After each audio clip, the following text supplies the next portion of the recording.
Welcome to Amma Samayal. நம்ம இன்னைக்கு பீர்க்கங்காய் தோல்ல சுவையான சட்னி எப்படி பண்ணுறதுன்னு பார்க்கலாம். நான் இன்றைக்கி ஒரு பெரிய பீர்க்கங்காவை நல்லா கழுவி எடுத்திருக்கேன். இப்போ அதுக்கு மேலே இருக்க ஷார்ப்பான தோலை மட்டும் இப்போ நம்ம சீவி எடுத்துடலாம். இந்த தோல் நமக்கு வேண்டாம், இதை நம்ம தூக்கி தான் போட போகிறோம். ஏன்னா ரொம்ப ஷார்ப்பாக இருக்கனால இது சாப்பிட்றதுனால ஒரு சிலருக்கு வாயில் புண்ணு வரும்னு சொல்லுவாங்க. அதனால இந்த தோலை சீவி எடுத்து தூக்கி போட்டுடலாம். இதெல்லாம் சுத்தம் பண்ணதுக்கப்புறமா இப்போ தோல் சீவிக்கலாம்.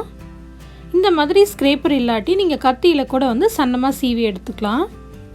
இந்த பீர்க்கங்காய் தோலில் பண்ணுற சட்னி இட்லி, தோசை, சப்பாத்தி, தயிர் சாதம் எல்லாத்துக்குமே ரொம்ப நல்லாயிருக்கும் தொட்டு சாப்பிட்றதுக்கு.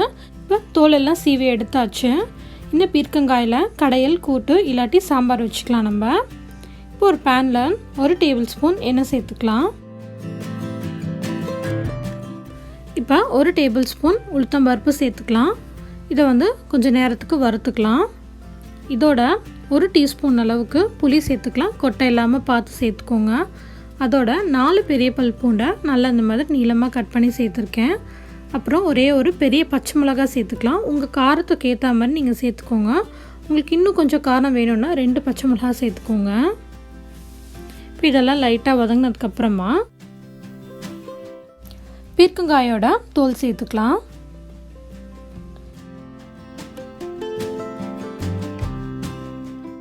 ரெண்டுலேருந்து 3 நிமிஷம் நல்லா வதக்கினா பீர்க்கங்காயோட தோல் நல்லா வெந்துடும். இப்போ இதுக்கு தேவையான அளவு உப்பு சேர்த்துக்கலாம்.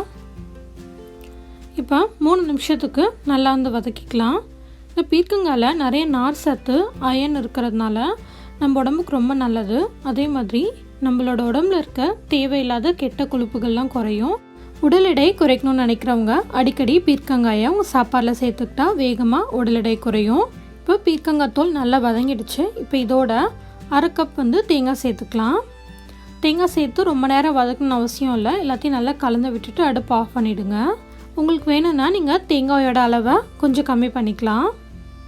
ஆனால் தேங்காய் சேர்த்தா தான் ரொம்ப நல்லாயிருக்கும். இப்போ நல்லா ஆறட்டும். ஆறினதுக்கப்புறமா மிக்ஸி ஜாருக்கு மாற்றிக்கலாம். இப்போ மாற்றிட்டு இதோட 1/4 கப் தண்ணி சேர்த்துக்கலாம். நல்லா மைய அரைச்சி எடுத்துக்கலாம். இப்போ சின்னதாக இதுக்கு தாளிப்பு கொடுக்க ஒரு பேனில் 1 டீஸ்பூன் எண்ணெய் சேர்த்துக்கலாம். அதோட 1/4 டீஸ்பூன் கடுகு நல்லா வெடிச்சதுக்கப்புறமா 1 டீஸ்பூன் உளுத்தம்பருப்பு சேர்த்துக்கலாம். உளுத்தம்பருப்பு நல்லா வறுபட்டதுக்கப்புறமா இதோட கொஞ்சமாக கருவேப்பிலையை சேர்த்துக்கலாம். உங்களுக்கு வேணால் கருவேப்பிலையை நல்லா பொடியாக நறுக்கி கூட சேர்த்துக்கோங்க. இப்போ இது லைட்டாக வறுபட்டதுக்கப்புறமா ஒரு 2 சிட்டிகை அளவுக்கு பெருங்காயத்தூள் சேர்த்துக்கலாம். நிறைய பெருங்காயம் சேர்க்காதீங்க, கொஞ்சமாக சேர்த்தா போதும். இப்போ நம்ம தாளிப்பை சட்னியோடு சேர்த்து கலந்துட்டோன்னா அருமையான பீர்க்கங்காய் தோல் சட்னி ரெடி. உங்களுக்கு வேணும்னா சட்னியில் இன்னும் கொஞ்சம் தண்ணி சேர்த்து கொஞ்சம் தண்ணி ஆக்கிக்கோங்க. இல்லாட்டி இந்த மாதிரி கெட்டியாக கூட வச்சுக்கோங்க. இந்த ஆரோக்கியமான சட்னியை நீங்களும் செஞ்சு பாருங்கள். தேங்க்ஸ் ஃபார் வாட்சிங்.